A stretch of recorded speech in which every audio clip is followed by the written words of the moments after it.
So this morning I'm doing my card reading, tarot cards, and the first spread is so confusing. It feels off. It's like I can almost tell what it wants to say, but at the same time I'm wondering why the cards are coming out in that way, because this is like a theme of messages that I've been receiving.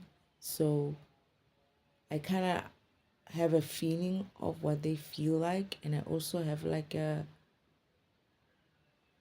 expectations in some way, not necessarily being a good thing per se. It's just that sometimes when you read their cards and they're so confusing, you wonder why, because it just one card there would be just out of place. Either a card that's supposed to be, or that is usually in the upright, would come in the reverse, and you will wonder why. What would have happened, you know?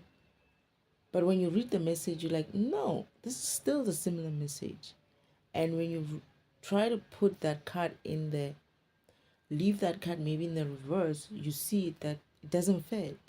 It's like all the other cards are like so positive, but then there's this one card that is out of place. Except for when you turn it around and you're like, oh, they're talking about this specific thing. But then why is this one in reverse? Then you go and confirm that card. Try to confirm if it's in reverse or not. And when you confirm that card comes out in positive. It's confirmed with positive meaning. And you're like, is this even like reversed? And it's no. It's like, no, it's not reversed. This is what it means. Meaning it is actually supposed to be upright. So I'm wondering, it's like I'm getting a couple of those type of glitches in my card reading, and I'm like, Father, what's going on in there? I mean, why is it that I'm getting cards in reverse, which when I confirm, they're actually upright? And it's not because of I picked them up in a wrong way. No, they just flip. You can see them even flipping and coming out in a reverse order or whatever the case may be. And you wonder then, why is this even the case? But then I remembered another vision of mine where one of my brothers and I always had this anxiety about it, that the way this mission is going, right, as much as it's a good thing, it's a positive thing, and it's not to say that I don't trust my family, my brothers, but I always had this inkling in my heart that someone at home is going to betray me. I don't know why I had it, I just had it. And it's been with me since my awakening, that someone at home is going to betray me because of the way things happen in this existence of mine. Is that the devil is always going to find someone to help him to betray me. And eventually he found my brother, one of my youngest brothers, and convinced him to give me wrong messages.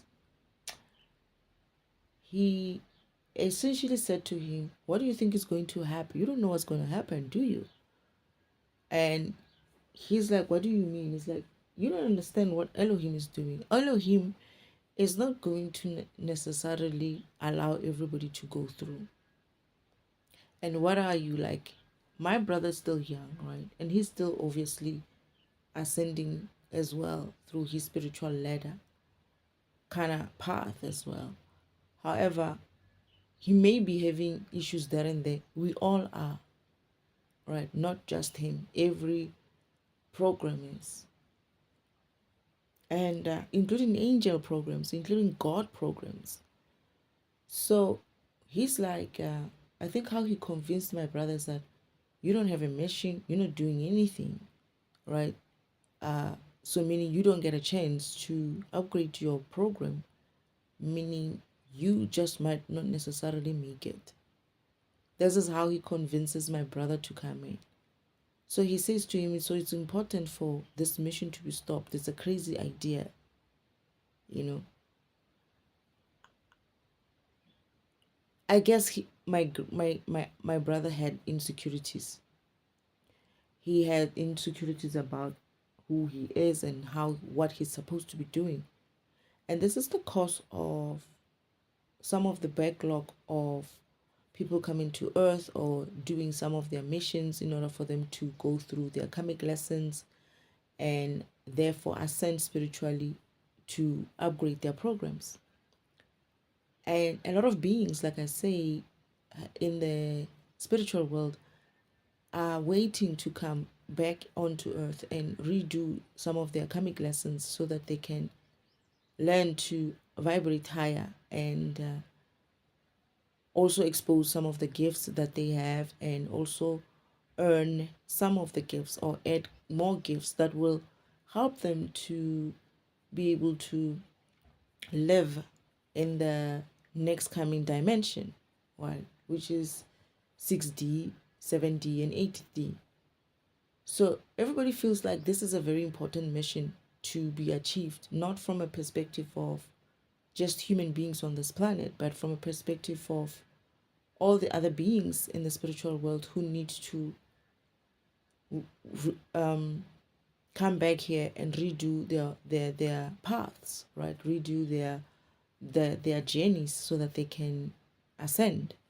Remember when I said that there is this place in heaven, and I came to learn that it's actually a recycle bin. They call it reincarnation. There's a lot of beings who are waiting in line to come through to Earth, to be reincarnated so that they can come through and live through their spiritual path and ascend spiritually and therefore upgrade their programs. But it's full. It's noisy. And it's not just them, it's also like others who are not necessarily ready for reincarnation but are waiting for certain things to change in this environment so that they can come through. Hence, I'm saying that a lot of people and beings needs to come through to be birthed on this planet so that they can walk the path with the rest of us in order for them to ascend. And also it's gonna be a beautiful thing because of they're also gonna bring in some light as well, because they're coming from fresh from the spiritual world with much higher vibration, untainted, unaffected by what has been affecting a lot of people in this current environment. So they're going to also help to raise the vibration of this planet as well. And although my brother doesn't understand it in that way, he thinks that somehow the devil convinces him that you're going to be left behind. Look at you. You don't even have anything that we can say you are busy with or your path is. You don't know who you are. So he convinces him to essentially help him to stop this mission from continuing. And my brother takes that. However, I pick it up on Earth that something is wrong. Something is wrong on my cards. Someone is doing something off on that other side.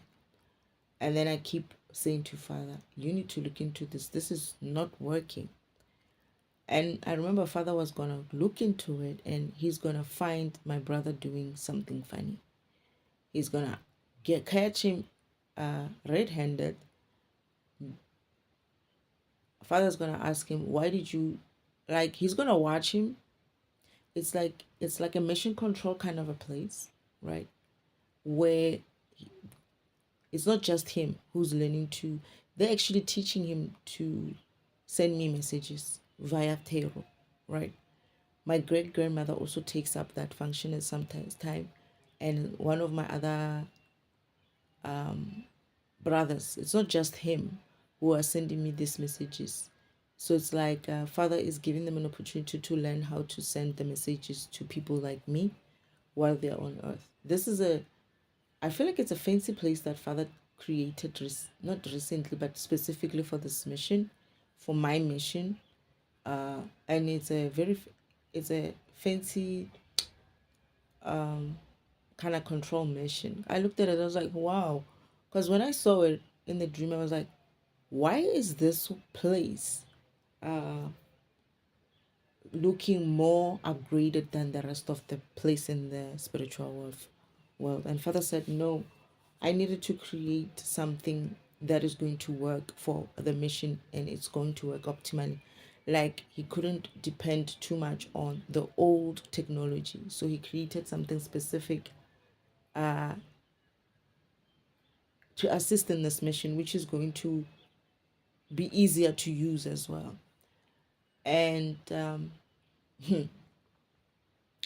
this scene, and I'm gonna most of the what these guys did, that is the comics on this planet, the devil and his crew.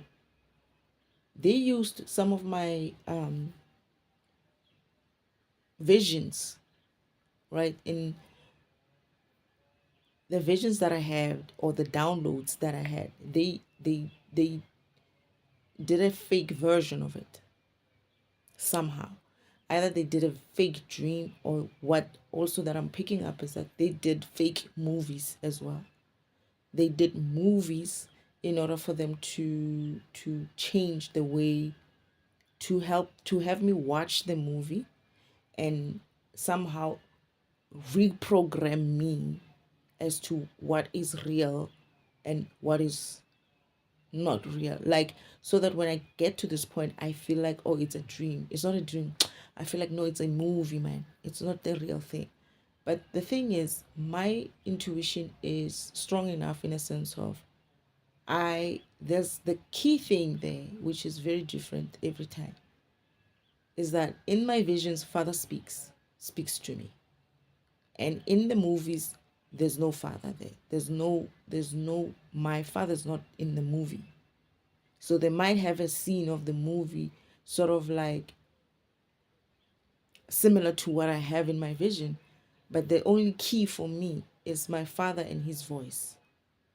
It's like, no, this is what's happening. This is what's happening. And he comes up online and it's like, whenever I had those visions and I would be like, what the heck is going on? He'd be like, this is the part, wait, this and this and this and this is happening. You're gonna have to do this and this and this and that. So the comics, the devil and my imposter goddess sister, what they did was they took all these downloads, which are key to the mission, and they kind of like duplicated them and made some version of of what they want me to believe. Now, in this vision, the scene of this vision, if you've seen, there's a movie, a Father Christmas movie, right? And his elves. And there's this movie where they have this mission control place, right?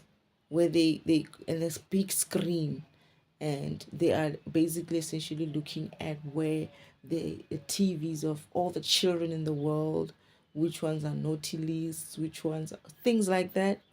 It's a similar thing, similar setup. However, the screen there is not necessarily mini TVs with children from different worlds. It's actually just a normal screen, and you have tarot cards coming through.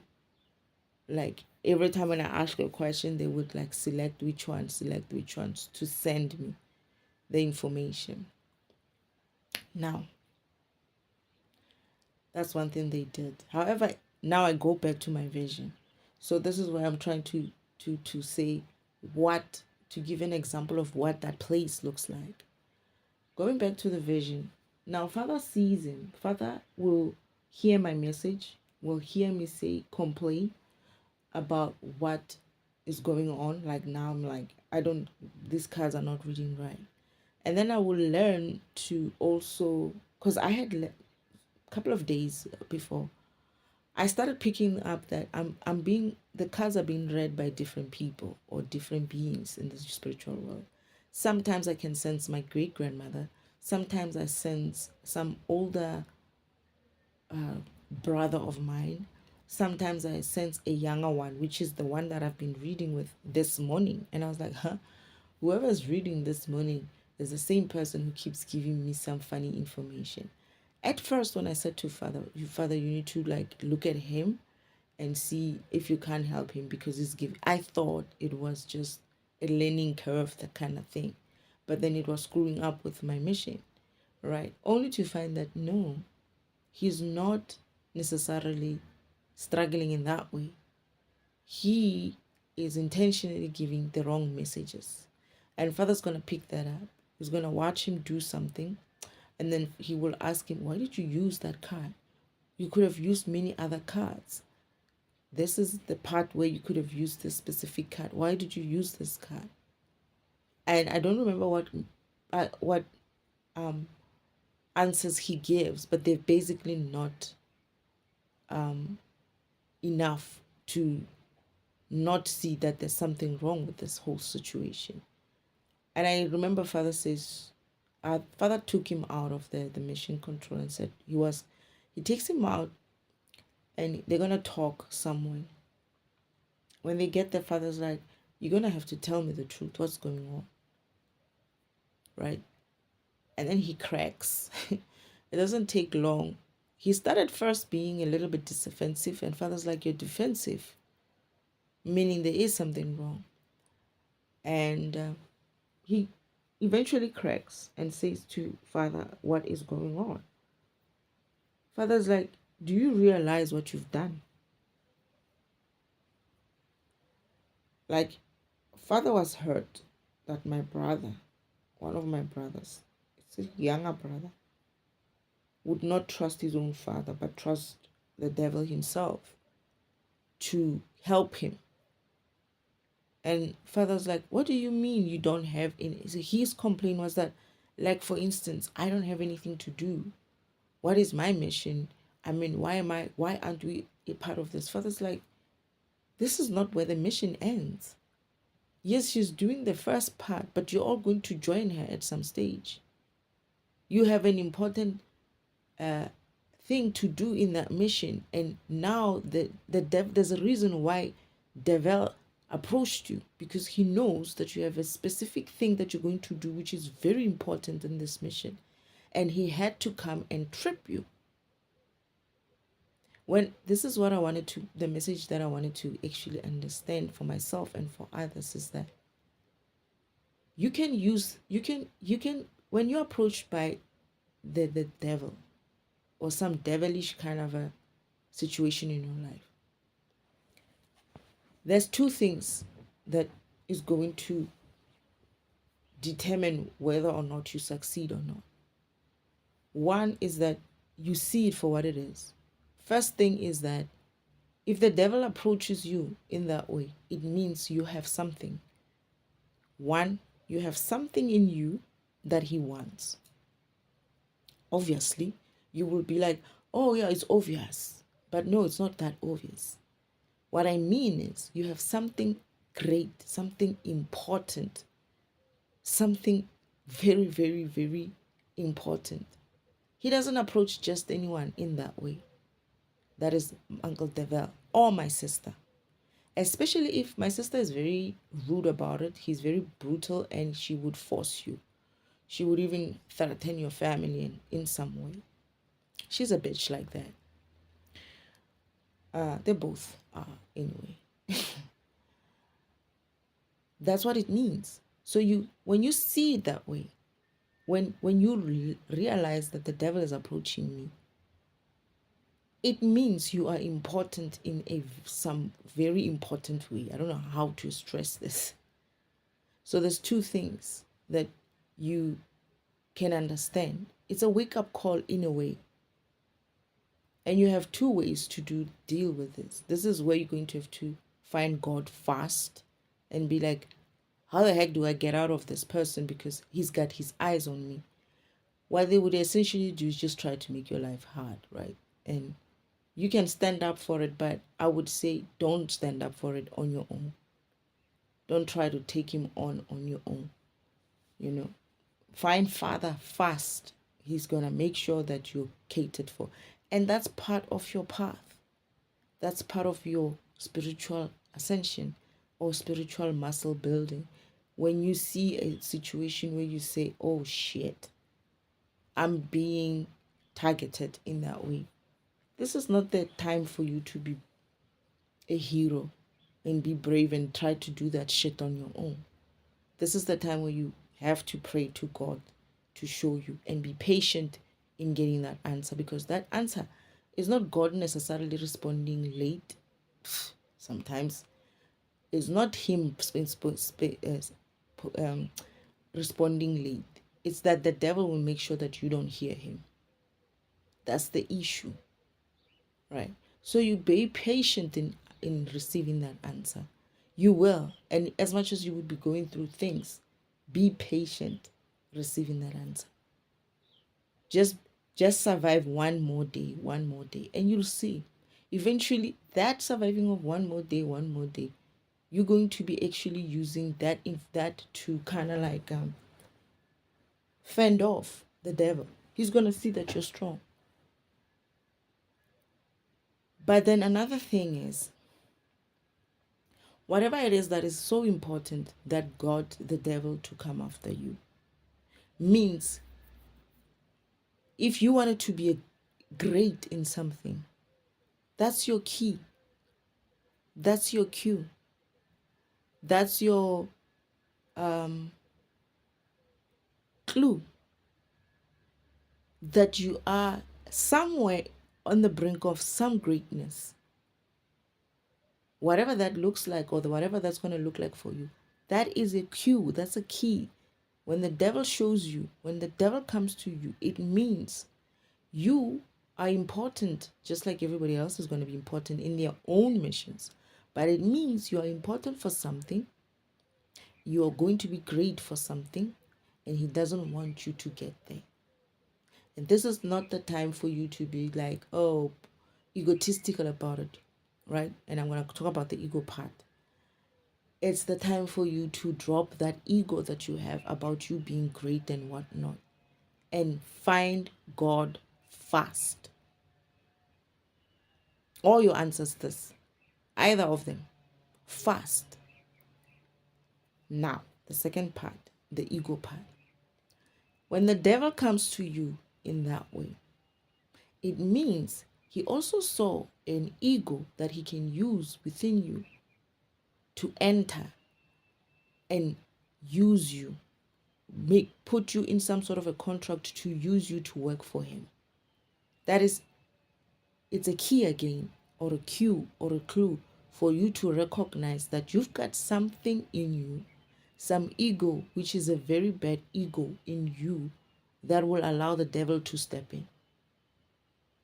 That's a second thing, is that he saw something in you that he knows if he comes and plays this game right and tells you, oh, you're powerful in that way.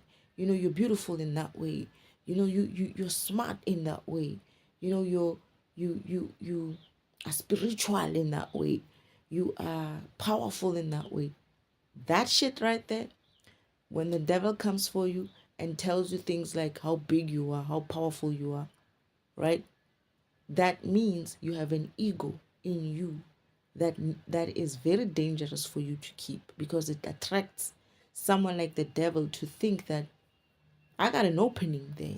There's a doorway there that is open, and I'm gonna enter there. You need to find God fast to help you to see what that ego is and start dropping it fast.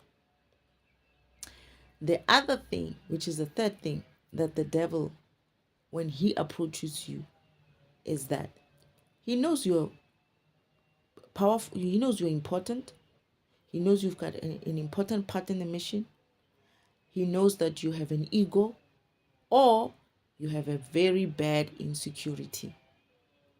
That insecurity is another doorway for him to be like, there, you see right there, he's weak there. Not with an egotistical weakness kind of way, but in an insecurity kind of weakness kind of way. I'm going to enter there. And he's going to use that. And when you see that, when you see the devil comes for you, it means you either have an insecurity, an ego of some kind, which you need to deal with. And it also means you are important for him to come and approach you in that way. It also means you are on the brink of something great and he sees that and he wants to stop you. You find God or your ancestors fast. You find God and your ancestors as fast as you can. You just connect, you just pray for them. You just pray. You don't have to go to their graves, to your ancestors' graves and do anything fancy. Right where you are. You don't have to light the candle. Don't say, "Oh, I don't have these candles. Oh, I don't know how to pray." You don't have to pray. Just talk. Just talk. Talk to God. That's prayer. Prayer is a personal thing. How you pray and how somebody else prays is not going to be the same way. You don't have to sound fancy. You don't have to sound sure. You must just be humbled in a way to be like, I don't know what I'm doing here. I don't know if you hear me, but apparently I need to talk to you. So I'm just going to say my say. I feel like I'm being attacked. I have a situation here and I don't know what turn, I have to make a decision and I don't know what to do. Start talking. That's it. And this is how the devil enters you. And this is where I said to Father, Uncle Olman, that is the devil himself. The one thing that I would applaud him on, and this is, they say give credit where it's due, is that he is very good at exposing our weaknesses. He knows how to expose the weaknesses and how to exploit those weaknesses. He's very, very good at that. He actually made this mission successful by just exposing the weak points in the system. He didn't just expose the people in the system. Remember, these people, you and I, that is, these humans, us as humans, are programs. Uncle Olman is capable, he's very good at exposing which program is weak and which program is worth its weight. And he has been doing that for many, I don't know how many, for as long as he's been around, I guess. He's shown us how a being of a certain type of a program of a certain type of caliber, maybe a warrior kind of a program, or a god-like kind of a program, how easy it is to manipulate them and use them against others. But not only that, what he does, this guy, is also use them against themselves. He might not have power, that is the devil himself, but what he does have is knowledge of how to use other people's powers against themselves and against others. That's how powerful, that's where his power comes from. His power comes from you giving him a chance, you listening to him. And this is when I said, this is the, I think, third or fourth thing. When the devil approaches you in that way and tries to talk to you and convince you of some way, do not listen. Turn around and walk away. Don't feel guilty for not giving him a chance or whatnot. He's gonna be pissed, yeah, right? But what he does have, this is an insecurity that he does. That is Uncle Olman. He acts with a kind of like a, you don't want to listen to me? Like please just give me a chance. Beggy kind of feeling. That is, he pretends to. And it's not pretentious. He actually gets heartbroken when you give him your back. And don't feel sorry for him. That, what do you call that, man? You know, these puppy eyes kind of thing. The devil uses that a lot. And when I'm talking about the devil, I'm talking about Uncle Devil has influenced a lot of beings around you. You won't believe how many of them are being ridden by the same demonic kind of behavior that is riding Uncle Omer. He's sick as well, just like everybody else. But his one is been there for too long, and you can't tell the difference. You can't tell the difference from the being and the demon that is the devil. That's how integrated they are to each other. Similarly, my sister as well, and similarly, my grandmother and a lot of people in my family. So don't give them a chance. They like to act like victims. When you see the devil act like a victim, or anyone else act like a victim, it's not your job to save them. Don't be a hero. Don't be a hero for the devil itself. Don't be a hero from your mother or whatever. That wounded kind of act that, oh, I'm so weak. Look at me. Run. Run as fast as you can the other way. Guess what got me into this trap? The very saying, oh, you don't want to help me? Be a good child of God and be a good Christian and help me. That's what got me into this problem that I am learning to get out of. Do not listen. Don't give them a chance. Walk away. They can't do anything to you. You don't have to be afraid of them. The only time they're going to do something to you is if you give them a chance for them to spew their bullshit towards you, to tell you shit that has nothing to do with you, but everything to do with how they want to use you. And once you give them those few minutes of talking to you and listening to that, you've essentially allowed them to plant a program within you, a foreign program within your program that will keep running even when they're not around you. Those words that they were telling you will keep being repeated in you. And they're going to start working on you in that way. Next time when they come back, they will be like, all they're going to do is they're going to plan to come back to you. If you didn't give them a chance first time, they're going to go and be like, but he gave us a chance to listen to us.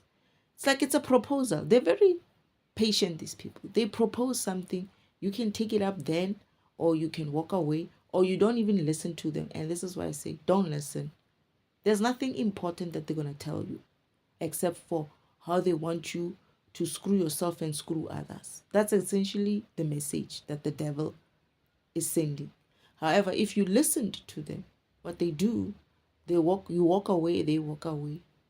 They go back into your place, into your life.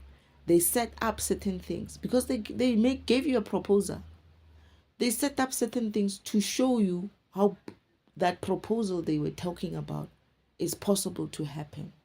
That is, if they played on some sort of an insecurity within you, they're going to give you they're going to set you up to see and expose that insecurity within you so that you can be like, I see what that man was talking about. I see what that my sister was saying. I see all these things. And then later on they walk past you, they come back to you, they're like, so have you made a decision? And you're like, what is this thing you're offering me again? And then they give it to you, and this time they add a little bit of extras to be like, make it more enticing. Look, you're going to be fine after this. You're going to have more power. You're going to keep your power and whatever. Sign up with us. Come with us. It's much better. You're going to be like, okay, fine. I'll come with you. I'll sign up with you. I'll be part of your missions. Like, of course. There they have you. You've signed a contract with them. They have your ass in that way. Even though that contract is really null and void, if you really know what's going on, is that whatever contract that the devil makes you think that you sign is not real. It's not real. You can say to him, fuck you and your contract. I am not doing this. And there's nothing he can do to you. There's nothing he can do to you. Whatever he's going to do to you is exactly what he was going to do to you had you just said to him, I don't want to listen to it. He was going to keep trying to get you to listen to him by putting obstacles on your path. But the important thing that you must always do is that expect him to come at you in that way. Because once he has his target on your back, he has his target on your back. He's gonna keep coming and keep coming and keep coming. Now, here's the trick. You use that to help you push you towards God. You use that to help him push you towards your ascension on the spiritual ladder. You use him and his people to help you push you on that sacred timeline track forward, facing God, facing your destiny, walking your path. At the end, you start seeing that all the torments, all the curses, all the abuse that they've been throwing at you, you become stronger. They don't mean shit to you anymore. You see it and you're like, they throw stones at you. They don't feel painful anymore. Why? Because of you've learned. You've gotten stronger. That's how the devil works. And this is where my brother got caught. An angel, a god. He is a god already. He was just had to. This is where Father says to me, him. He came to you for a reason. How can you not know this? How can you not have this knowledge already? I feel like this is a brother of mine who is kind of younger brother of mine, middle ones, the middle children. But this specific one, mother was so disappointed with him. And I think he's the one who, I don't know, mother, I don't know, but I feel like he is spoiled by mother, right? His mother's baby. And at the stage when his father's like being firm with him, he was looking at mother and father was like, don't look at your mother. Because mother's also very upset. Mother was very disappointed. He was very, very disappointed. He's a sweet one, right?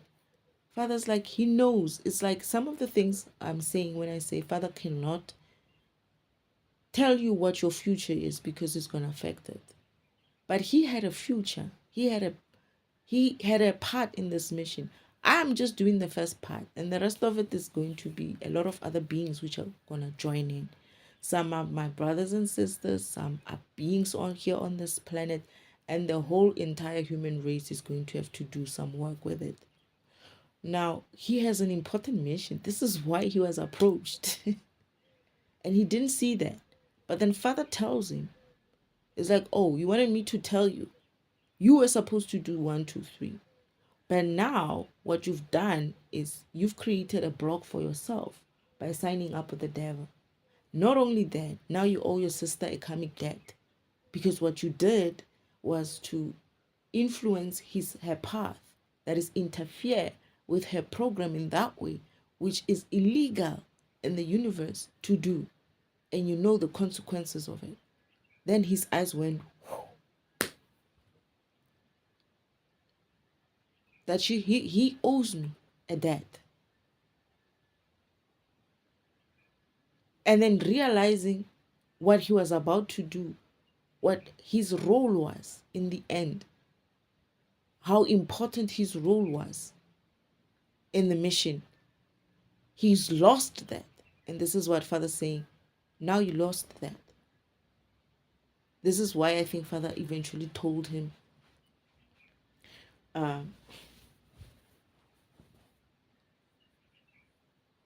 you essentially screwed the mission in a sense of that was his function. It's his function. It's his job to do that. So it's like Uncle Allman would go into a program. Let's just talk about programs now. When you're a program, specific program, Uncle Allman will influence you. That is, the devil will influence this program, a real program, to interfere with another program. So what happens now is that program owes the other program energy. And the universe, when we do defragmentation, like I'm doing defragmentation now, I'm essentially taking back that energy back from him that he was stealing from me by reading wrong cards for me. This is me defragmenting him and defragmenting the situation, and therefore I'm taking my energy back. He's going to lose energy, I remember. And when he loses that energy, he's not going to be able to be energetically, he's not going to have enough energy to go and do that part that Father wanted him to do. Because Father said to him, you know your sister, and she will figure it out. And she says, there, she figured it out.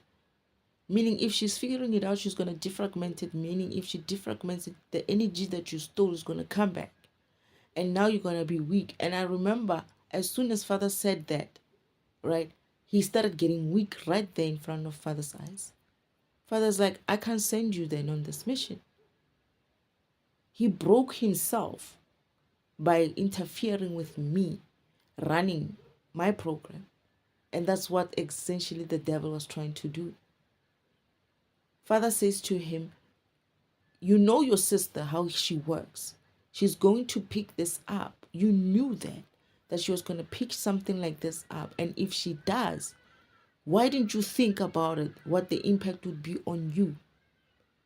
This is when his eyes go like wide and his mind starts working to be like, shit, if Destiny remembers or sees what I did, she's going to defragment it to get back the energy. And when she does, I owe her energy. She's going to zap my energy back. And that's essentially what I'm doing. And I cannot stop it because I have to defragment the system.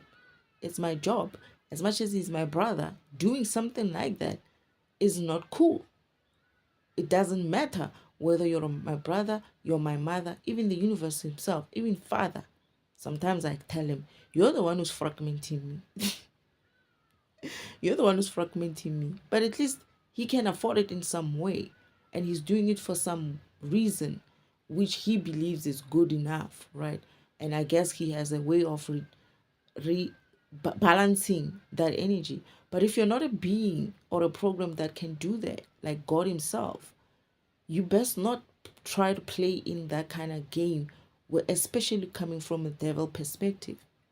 It's going to get you hurt.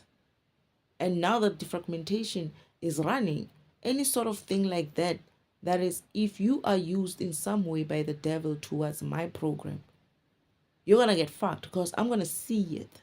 And when I see it, and I'm going to understand it, and when I understand it, I'm going to defragment it. And when I do that, that energy comes back. I might not even see it immediately, but it's going to come to me. It's going to come back to me. Because as I knock off all these things, there's going to be something that is an exception. And I'm going to be like, what is this?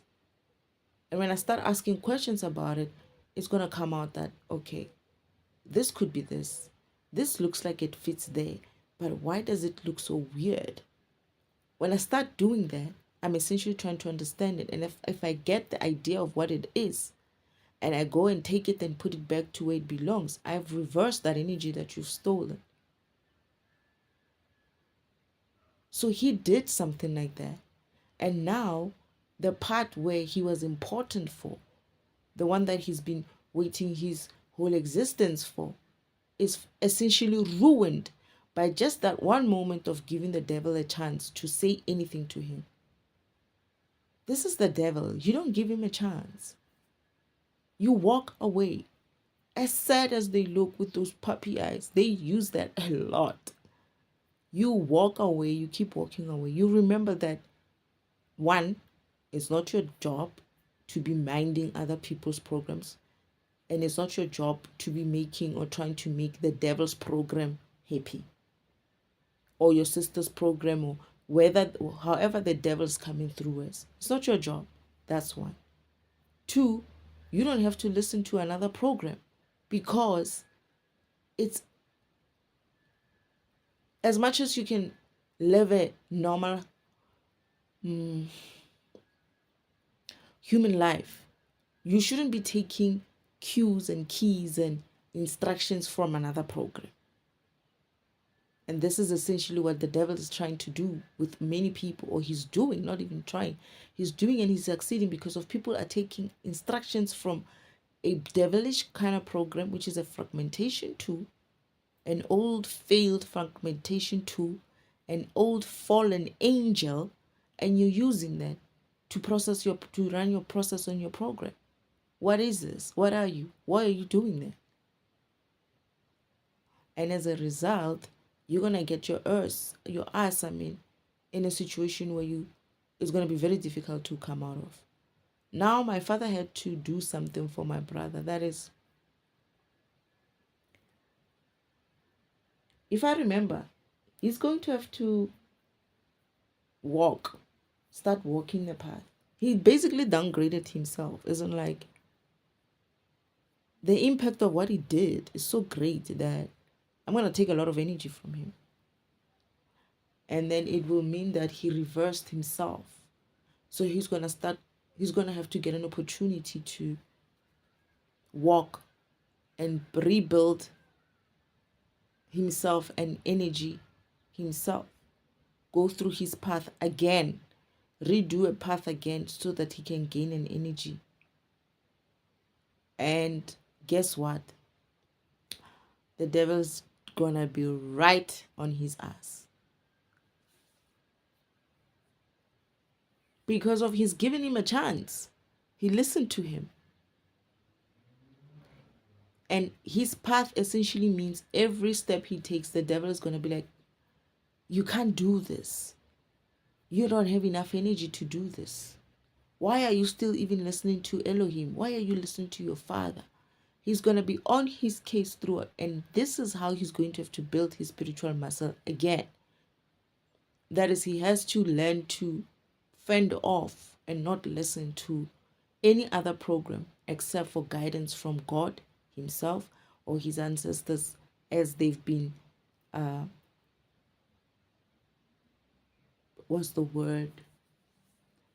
assigned to work with you. That is your spirit team. And I remember seeing him. There's a vision of him walking on the sacred timeline track, right? He's tired. He's trying his best. Because Father's like, if you want to be part of this mission, you're going to have to do this work. He was upset, but he was determined. Father said, you wanted to be part of it, right? You wanted to be important in some way. So here's the thing. Your path is going to start from the beginning. You're going to start walking because you don't have energy. He doesn't have energy anymore. He does have energy, but he's too low to be able to handle that mission at the end. Father said, you're going to have to start building up your muscles, your spiritual muscle, and walking your path so that you can earn enough energy for you to be able to assist your sister when it comes time for your program to do its part. And he's going to have to walk that. He wasn't impressed, but then this is where, when he's doing this walking and the devil being on his ass, he realized just how fucked up Uncle Old Man is. But what it does as well is it builds his character. He used to be this nanny, I think like mother like used to kind of like yeah, man. His mama's boy kind of a thing. That shit happens in heaven as well. But he develops a very strong backbone and character. The devil will fear him. And I remember somewhere on his path, because the devil started up with him, right? From the beginning, when he starts walking his path. Yeah, like he's busy like whispering it to him. Not whispering even. Like every time when he starts, it's like, what are you doing? What are you doing? You think you can do this path? Look at me. I tried. You should just join me. You already, messed up your chance. What's the point of this? It can be easy for you. Every time, every single time my brother starts walking on his path, he would do that. Look, you're struggling. Why are you even trying? He kept it up But that also helped my brother. It's going to help my brother to be firmer and stronger and have a backbone and not necessarily be so much of mommy's boy. Then there's a point in the middle where my brother, like in the middle of his path, where my brother starts getting, like even his muscles, his body started changing into a warrior format kind of body. This is the version that I'm seeing on the Sacred Timeline track, not in the spiritual world, not in the physical world. But then now when he does that, the devil comes back some next time and he sees that he's buffing up, he's more confident. And guess what he's doing? My uncle talking, he's not responding to him anymore. He's not even looking at him. There's a point where he gets into his cart. I don't know, he was changing carts going somewhere else. He gets into the cart and he just drives off and leaves my uncle behind. That's the attitude you should be dealing with the devil with. He started doing that. But then again, I looked at my uncle's face when he saw how buffed he was, because I was also surprised. I was like, oh my goodness, you look different. You used to be this skinny, scrawny, younger brother of mine. He looked different. He looked very different. So the devil comes up and is like, oh, you still do it. You even look a little bit different. And I could see that the devil was he was nervous because he's halfway, and the way he looks and the way he operates, like the way he just didn't even give my uncle a glance and just got in his car and drove away. Drove away. And fast. My uncle got nervous. It's like, shit, did I just go and build my worst type of enemy when it comes to time? And yes, he did. That at least this time, my brother is going to use that kind of influence that the devil tripped him off as a fuel for him to be like, I'm coming for you. I'm coming for your ass. I'm going to be ready when my part comes.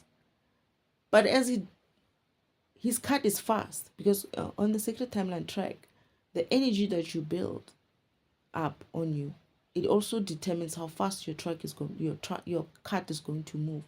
My brother was just moving fast, right? He's gonna move so fast. And my uncle was like worried, and I was like, shit, I should have just left him as that scrawny little boy, and I could have worked on him when I get there. Now I just went and created a being that is going to give me problems. The way my uncle looked, they used to look like some sort of like similar kind of weight, body size and stuff, even though my brother was a little bit like more childish, like not childish, childlike. You could see that he's a younger man. Now, when my uncle came through this time at the half point of his mission, is his path, he looks so buffed up, so taller, so imposing, that my uncle was like, look at you. You've built some muscle. you still trying to do this? You're serious. You look serious. He just gets into his cut and like shoop away. Didn't give him a glance, didn't even talk to him. And that's what you're going to learn when you're on the sacred time. Not when you're on the sacred timeline track. Once you start getting into your path, it's going to look like that. You're going to hear the devil, but you're not going to respond to him. Sometimes you're going to hear him for what it is. It's like, you and your bullshit. And you're not going to respond to that. You're just going to get into your cut, move forward. Oh, you're going to see things happening to you, them trying to derail you in some way. You're going to notice it for what it is. And you're going to move forward. You're still going to move forward. You're not going to entertain bullshit anymore from them. From him, from the people that he is operating with or through, the people around you, your family, whoever that is, whatever that devil looks like to you. Devil is actually a real being. He's a real being, but his influence, you pick it up in many other people. But remember, he's also influenced by the same type of demon as well. Right? So that demon is very common in many programs. And that's the issue there. If you sit there and listen to this demon that is coming through this man that is Devel, that is, for instance, my brother, even I, when I see my uncle, I would think he's my uncle, right? And I will listen to him and be like, as much as I know that Uncle Devel, you're not, you are an asshole, essentially. You'll still be like, it's Uncle Devel because it's your uncle. But there's a point where you need to be like, I'm going to ignore you and I'm going to move forward. You're going to have to sort yourself out. This is a feminine meta thing. As above and so is below. So people mustn't get on in this kind of devil, God, the creator shit, because this is between father and his brother. But then he's going to use every other person to get at father, to get back at father. And if you allow yourself to be used in that way, don't be surprised when you're left behind. And don't be surprised when they use you as a shield to block whatever it is that is coming. And that's essentially what they've done with most beings that signed up for them. Those beings are going to fall from grace in such a bad way that it will be a choice of life or death, in a sense of, do you continue as a program going forward to where the universe is going, or this is the end of your program? Because that's essentially what everybody is going to have to go through now. This is either your end, that is your program.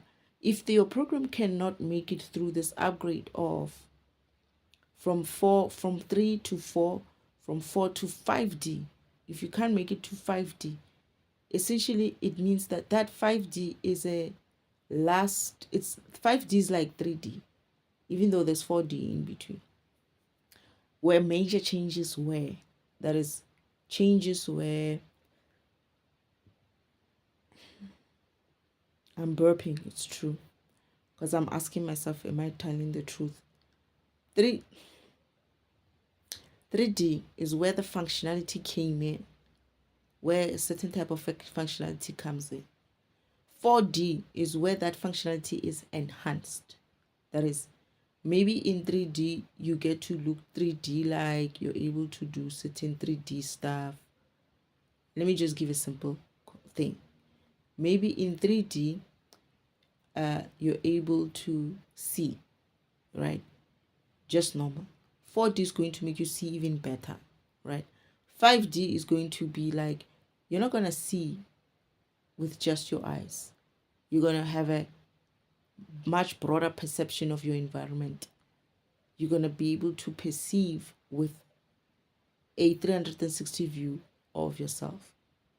So that's what 5D is that it's not enhancing the functionality, it's giving you a different, something similar but different upgrade of that functionality, of your view, of your sight. It's giving you a different, let's say, I'm going to be gross like that. Let's say 3D, you were given the functionality to poop, right? In 4D, you're going to probably be given a functionality where, this is a bad one. Perhaps pooping is not such a big deal anymore, right? You don't have any issues with your pooping and stuff because your metabolism is faster. You're able to process your food much quicker and it's easier. In 5D, they could be like, you don't need to even process that. You don't have to poop anymore. I hope. I'm praying. That's the one upgrade I wish is there. You don't have to poop anymore. We've taken away the pooping. We've given you a system, a different system that will allow you to process your waste in a different way. Something like that. I must say, this is one of the things that I wish for, but I get the feeling it's not in 5D. I just don't remember if we were pooping or not when I was in the 5D. That's the problem.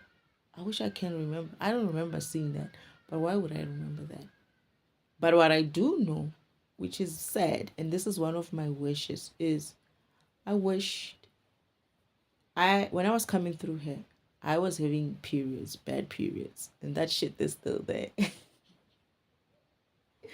I don't know if I was having it because of I was coming to Earth, but it wasn't fun. I had horrible poor periods, and the reason why I have horrible periods, Father said it's because of my energy, and this is why he had to add more counterparts. He's like, you're gonna need more counterparts to balance that energy out. So he added more counterparts. This is why I have 2-3 husbands. It's because of that. It's because of the energy I have. And it's because of Father had to balance the menstrual cramps that I was getting because they were horrible. Like horrible. Like I remember my counterparts on the ship when they were trying to help me. They're the ones who are able to kind of like calm it down. They use their hands to kind of like on my, just on my tummy and at the back, on my back, to kind of like use their warmth from their hands to slow or relieve the pain. And I remember saying to them, then you can no more going anywhere anymore whenever I'm having my periods. You're gonna have to do this for me every time. And their eyes went wide, like, okay, what have we just gotten ourselves into? Because there was no way I was going to have and go through those periods without them, because there's no such a thing as a painkiller there. So it only calmed down when they used their heat from their hands to kind of like warm the area. And this is Father saying to them, because I was miserable, and one of my counterparts is like, she's having pain, can you not do something about this? Father's like, try using your hands around on her, the heat from you on with your hands on her tummy. And he tried it and it worked. I was like, oh my goodness, it's so better. And then my other counterpart also finds us sitting like that, and he's like, what are you doing? And the other counterpart says to him, no, it's Destiny's having bad periods. Father said I should use my hands like this. He comes through as well and just adds his hands as well. And I was like in heaven. I was like, this is so much better. So next time, no more going anywhere. No more. I said no more missions on days I'm having my periods. My counterparts were like, what? Wait. This is not what we're signing up for. And I'm like, I don't care. I'm not doing this. It's their job to do that. So, yeah, I have that part. When I need to do a session about more than one counterpart, how can I not have done that by now? Anyway, so yeah, that's what my brother's going to do. So I'm defragmenting my brother. Father, I don't remember his name. Oh, okay. He is also one of the beings or the gods that still needs to come through to create the name for himself.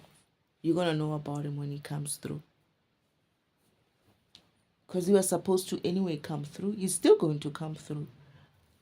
But it's on his own. He's going to, just like Yeshua came, just like Shiva came, just like I know I'm going to talk about you. Vishnu came, and the other brother that I don't know. I don't want to call his name in a wrong way. I want to call his name in the right way.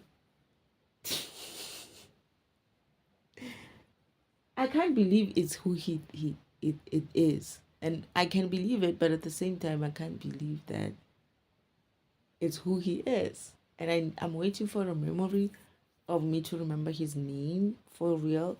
But I feel like I'm going to have to say it first before I actually have a vision of where his name was mentioned. Because they were not kind of like allowed to share their names in that way. But I would pick them up when they call each other. And I'll be like, oh, so that one is so and so. That one is so and so. So that I can learn. They were not allowed so that I can come and learn their names here. The only one I knew was Yeshua. Only Yeshua's name I knew. Even my mother's name I didn't know. I just called him mother. My father's name as well is Elohim. He told me that name. And also people used to call him Elohim, Elohim, Elohim, Elohim. Mother as well, they used to be Eloshi. Many calling her Eloshi, but I prefer to call her Elohe. I don't know why. I feel like Elohe is beautiful. Even Eloshi is beautiful, but I don't know. I just love Elohe. And yeah. So my brother's gonna go on his path, and he does make it to his mission. And he's formidable, and the devil's going to try to work him again. And he's gonna be like, I'm not that child that you managed to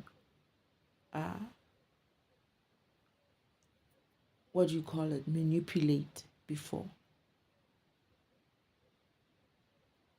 Thanks to you, I'm not that child you managed to manipulate before.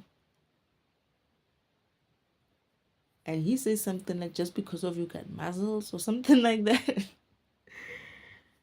doesn't make you like whatnot. And then the devil's gonna realize that he is really not just about muscles. He got smart as well during his path. He was on a mission. He wasn't waiting. He was working extra hard. I remember he was working extra hard, like extra hard. He took that thing seriously. He was upset when he saw it for what it was. When Father said to him, "This is what it is. Every one of you guys are going to have to do this. Everybody has to do this. It's just because of you don't see yourself or your name mentioned in this way. And just because of you might think that your program is a small program, it doesn't have any purpose. You're going to realize when the time comes to your part to play. I don't care what program you are, how brilliantly and great your program is. And that's because of when you start walking on your path, on your spiritual path. This is how you're going to see the importance of the role you play. Maybe not necessarily in the world, larger scale kind of a way, but in just your community. You're going to understand what you were created for and how wonderful of a existence that is. I'm talking hogwash. I do see that myself in that way. But there are moments where I feel like bullshit. I don't want to be here. I don't want to exist. But I also do understand the beauty of this whole thing. I always said Father is like a writer, this love story writer kind of a person. He's such a love themed kind of a person. This paths of his, he has this, I don't know, but it's also kind of hard. You know what I equate my father to?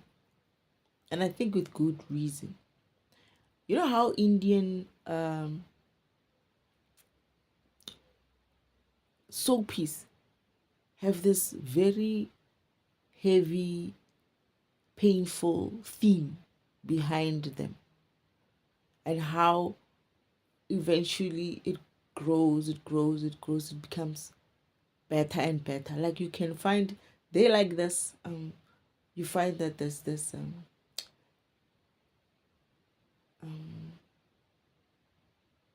mother-in-law and daughter-in-law relationships which are or the husband and the wife are not treating each, but then it ends up always, it's like it ends up always feeling the love that grows between those two people or whatever, whoever grows with you. You grow with it as well. Just watching this soapies. This is what I love. Um, is it, what is that channel? I haven't watched TV in a very long time, maybe 5, 6 years or so. But there used to be this channel. I used to watch this movie and not movie, um, so op soapy, Anupama. Oh my goodness, I miss that. And not just her. There's like a lot of them, right? They always change them. Oh my goodness, I shouldn't actually say anything like this. I'm just that's I said to myself, when I leave here, right where I am now, as soon as I leave and I get somewhere where there's a TV, I'm gonna look for an Indian channel and I'm gonna binge watch that. I hope I can still watch them. That is, I'm not gonna be so changed that I won't be able to absorb them the way I used to. I might not necessarily relate or absorb them that way because I might be different. I don't know. I'll see. But I feel like I'm going to see them from a different perspective. This is what I'm saying. Father likes that theme as well. You know, the but I also call that out. And I said, Father, you need to improve. These stories of yours where we're beginning from some sort of heartache and heartbreaks and whatnot and and trauma and all kinds of BS has to be elevated a little, because I'm not saying it shouldn't be like that. I'm just saying the incidents or the examples should be elevated. They should be better. That is, the vibration should be higher of those that kind of a thing. You know. So I cannot wait to watch that. Um yeah. The other ones that I liked were I'm not sure if it's Chinese or is it Korean or Chinese? I'm not sure. They kind of different, but they're still kind of nice as well. So Father is similar to that. He loves this love stories, this the damsel in distress thing, right? I feel like it comes from Father. Because I kept saying, why can't I save myself? Why do I have to wait for another man to come in and help me out? Why can't I just do this on my own? Um, I remember him saying that something about me being too independent or something like that. Because of I can. He said, you it's about you being too independent. And it's not because of what, it's because of you actually can be very much very independent. But that's also going to kind of like rob you from experiencing the whole full thing of existence and life. And I'm like, yeah. And then I'm like, okay, so where's your divine masculine? They're coming. I was like, I'm still waiting.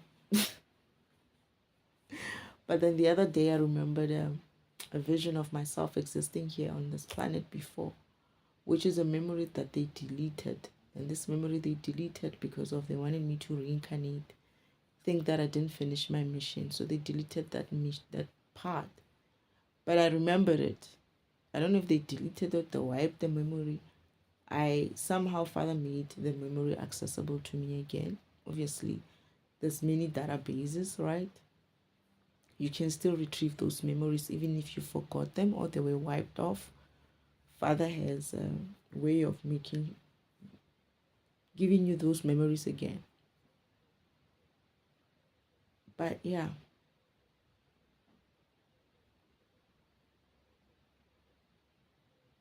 It was so that I don't know that I'm finished. So now I'm going to know that I'm finished. I'm going to know when I'm finished. So that I don't reincarnate again and try to do this again thinking that I'm not done. They deleted a scene at the end so that I keep coming back. That's the reincarnation that people are saying is bad and whatnot. And I'm like, oh, it's bad when it's done by God, but it's good when it's done by the devil. Please. Reincarnation is a thing. And it gives you a chance to come back and redo your path.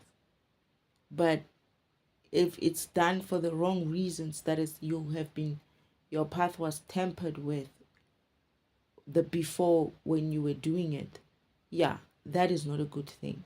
But that stuff is also the stuff that is being exposed as well. So this is why I said to Father, not just only protecting the being, right, but interference with the beings, but also the universe needs to protect interference with the sacred timeline track, interference with your spiritual path as well. The devil shouldn't be able, or any other program shouldn't even be able to interfere with your spiritual path in that way, or your program in that way, or the sacred timeline itself. Because Uncle Omen used to go to the sacred timeline track and remove the rails, right? So that when people coming with their card, they fall off because there's no connection. He took out one piece of the rail. Is there anything else? Because this one was very interesting, the way it comes through. I haven't even noted it in my my notebook of the topics that they wanted me to talk about. And I was gonna do a different topic today, but this one just comes through and it just flowed like that. And it's not even mentioned. I cannot give him a name that is my brother's name because I don't know him. He's going to have to come and do his path, and we are all going to I'm going to also know his name. Maybe when I get home I'll know his name, but in this mission I'm not going to know his name until he comes through. So what I'm hearing as well is, I remember Father saying, after I have worked on, I think I was going to work on tarot readers, psychic readers, and then I was going to work on teachers, like spiritual teachings, and I was going to work on also some scientific stuff. There were many things. There's many things. And then they said, and then when you're done, then you can learn about some of your brothers and sisters. Because I was like, why am I learning about all these things? Who are these people? Who is this? Father's like, no, I need you to clean up the database with these concepts that have been, you need to see if they're still relevant or not, that have been stored in the system. I remember I said something like that. And I was like, okay, but then, because I was asking, when am I going to learn about my brothers and sisters? It's like, no, you first need to do this and do that. And then he's like, then you can learn about your brothers and sisters. I was like, oh, why can't I just start with that? I was so eager to learn about them. And yeah. I also don't know about my sister. I have a sister who's on earth with me, reincarnated, who came to, her mission was to come and wake me up. But he couldn't wake up himself. He ran from his waking up, from her waking up. But she's going to wake up again. She's going to go through her process again. And then wake up.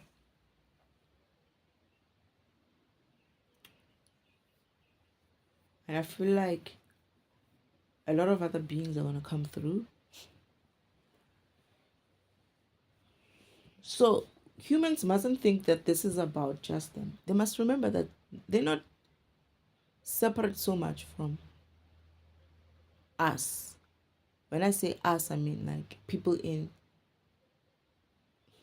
I shouldn't even say that, you know what? But let's say that you're not separated. Maybe it's because of I see myself as both. I understand that I'm both spiritual and physical. But humans must not think that they are so separated from the spiritual world. Some they are existing, you are existing in the spiritual world. Your program is running in the spiritual world. On a Sacred Timeline track, it's the you version running on the Sacred Timeline track in a cart. You're walking, you're doing everything there, driving that cart. And as you drive that cart in the spiritual world, in on earth as well, you're living your life on earth. So all the other beings as well, which needs to be upgraded, if they didn't get an opportunity to be upgraded because earth was stolen and this was the environment that was going to be used to upgrade everybody, right? They're gonna get a chance. They need a chance to also come through and be upgraded and raise that vibration for themselves, and not necessarily raise the vibration for them, but learn to walk their path and ascend spiritually, because that's also what I came here to do. As much as I was high vibrational, I had to come through here, live this life, drop the vibration. Well, I didn't need to, but it was eventually going to. I couldn't drop mine because I had to be made to sleep. But what I'm saying is, you, just like you, the beings, some, not all, some of the beings in heaven or in the spiritual world, even in hell itself, are going to get a second opportunity to work on themselves. They can work on themselves while they're in heaven, that is in the spiritual world, but also some of them might have to come back and be reborn and walk their path properly this time, because of the environment won't be that low vibrational. The stuff that you tripped you, that got you into hell or got you too low vibrational to go to heaven, are going to be not necessarily there anymore, but lighter or possibly not even there anymore. Meaning you're going to walk your path in an environment which is much cleaner, much brighter, with more energy, and that's going to help you and support you to walk your path the way you were meant to walk your path. And it's going to be a beautiful thing. But the important thing is, remember, because the devil's probably going to still be there. He's still going to be there because he's lazy. He's not going to try to walk this path. I challenged him to try to walk his path. I've been challenging him since. He's not going to. He's so stubborn, and he doesn't want to eat his humble pie. That he was wrong. What he did was wrong. He doesn't want that. So he's going to try to still trip a lot of people. And this is why I think fathers designed this message to come through in such a way that people who are walking or who are about to walk their spiritual paths need to be mindful of. That is, when you see him coming, when you see that this is the devil testing you, you must know that it's because something special is about you, or something special is about to happen with you. And you must also recognize it, that he wouldn't come to you if he knew you were that strong in your faith and in your way you operate in high vibration. He wouldn't come to you in that way. But you know, the devil, he's gonna try either way, but his confidence is different depending on who he's talking to. So you must ask yourself, what is it that he thinks he can play with? What ego does he think he can use? What insecurity does he think he can use? And that's where he's going to help you see yourself properly.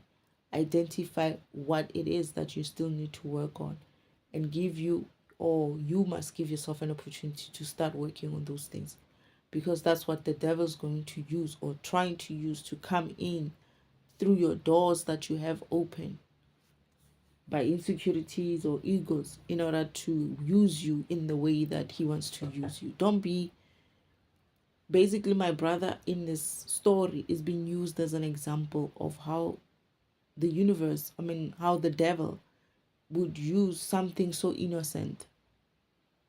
Like, he didn't know.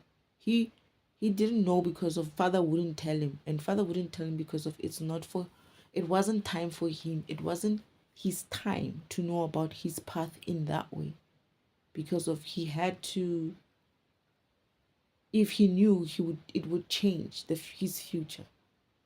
But now he had to know, because of he anyway screwed his future. And this is where father tells him exactly what he was about to be, what he was going to be used for, in what his program, not even used, what his program's purpose is, and when it was going to apply. The glory and all this whole thing that he thought he needed was going to come at that point. But then at least he was given an opportunity to do something with his spirituality, that is to grow his spirituality, to strengthen his spirituality.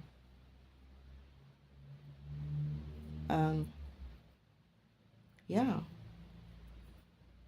What else is there?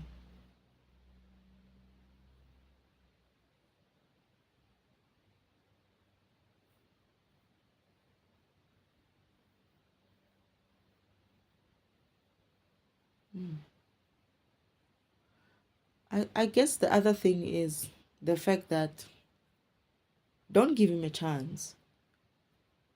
Don't give him a chance. That's number two. Don't give him a chance to talk to you. And if you do ever give him a chance without knowing, because sometimes it does happen, right? He will find you in your weakest state, then he does that contract with you. If you do give him a listening ear and he gets you into some sort of a contract, always know that that contract is invalid. There's no such a thing. He cannot contract you in any manner. It's a lie. No demon can contract you any manner. Most especially when you're not aware. You guys in this is funny.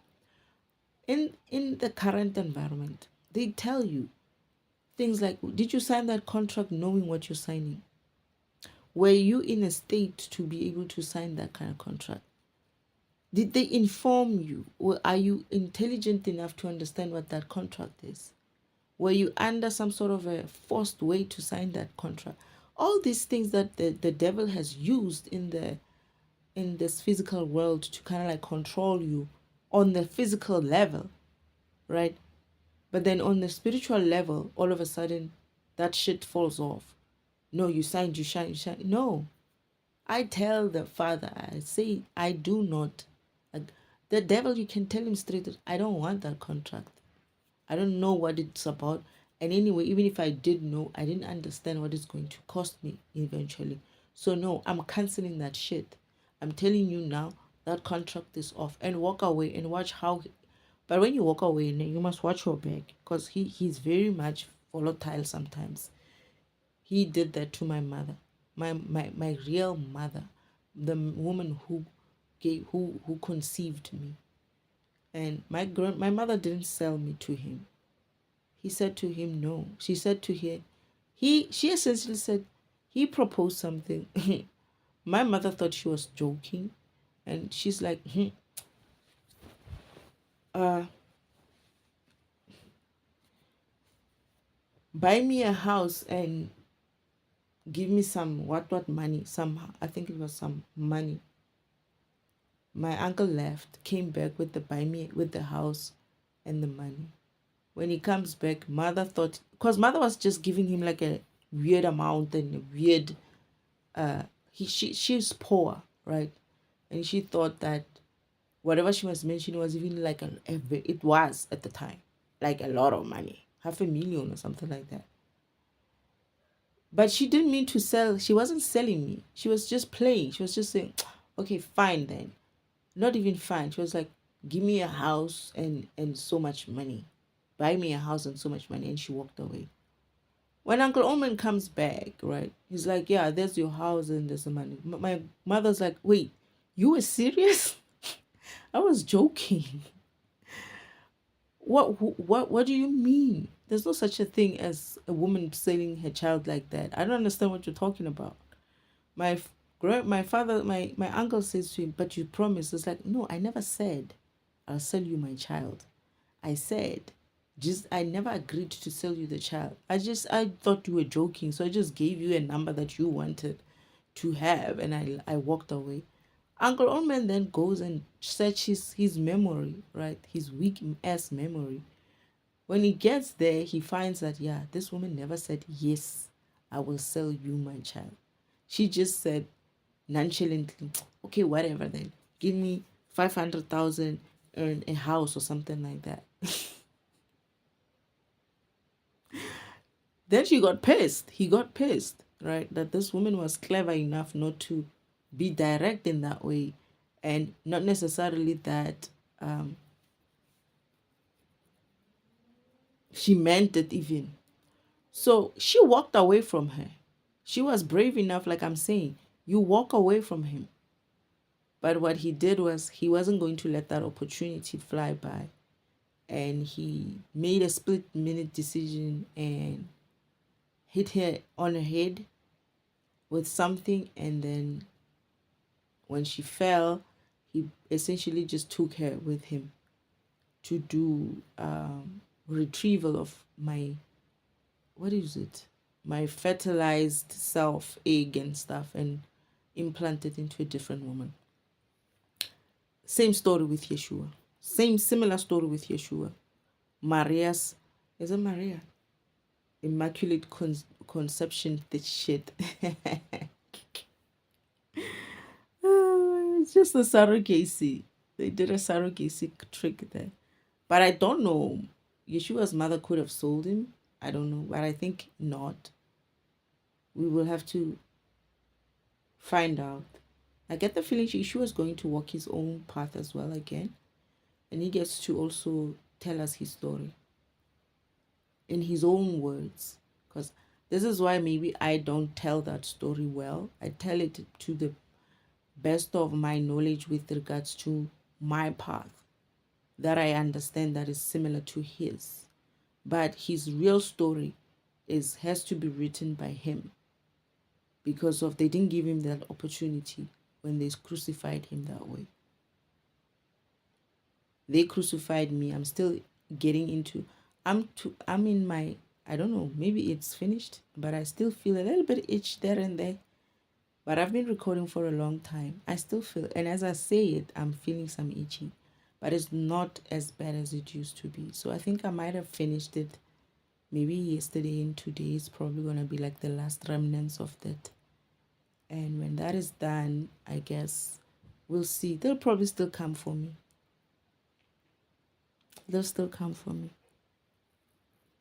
And I'm kind of understanding some of the cards, the layout that I had today about something. This is why I feel the Father is very adamant about what he wants me to do next. I see why. I'm understanding it now. You know, I take things so for granted. It's like, whatever, man. I don't give a hair. I don't give a wah. You know, I said today I don't want to. I want to just try not to cuss. And I don't. I really don't give a whatever. I'm trying not to get to a worked up state. I'm trying to control my emotions, to drop my anger, frustration, that's low vibrational shit. You know, I can't be talking to people telling them to drop low vibration and whatnot, and while I'm busy on that high low vibrational shit. But what I'm saying is, it's also a good example to show you that you're not always going to be in that high every time. And it's okay. And that's the highest vibration you can get, where you are able to notice yourself being out of place in that way and getting yourself back in there. But where you think you're going to be somewhere in cloud fucking nine somewhere, you there I go again. That's me. It's not low vibrational, that one. That one is more me being my dark self. But if you think you're going to be in some sort of a cloud nine 24/7, you're joking. You're really funny. You're a funny person. Yeah, you could have a long time where you're not affected by a lot of things. That's fine. Because your environment would have changed, The whole environment would have changed. Our environment would have changed. And you would have energy that supports high vibration. Yeah, you're not going to get PC about things. A lot of things are not going to affect you in that way because they're just not there. And that's why we will be able to maintain high vibration in that way. But when you're going to work on yourself and you get low, you get high, you get whatever, that's cool. That's okay. Keep going. Keep going until you do not need that anymore. But anyway, is there anything else, Spirit? This was a very interesting one. It was inspired by my card reading and the incorrect cards. Ooh, yeah. I gotta go then.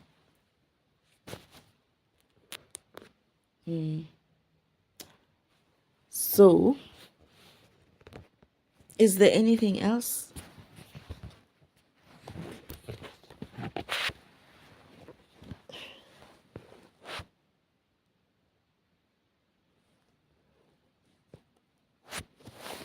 I'm trying to switch off my phone without picking it up because I don't want to record. But I think I just did anyway. Anyway, thank you, Spirit.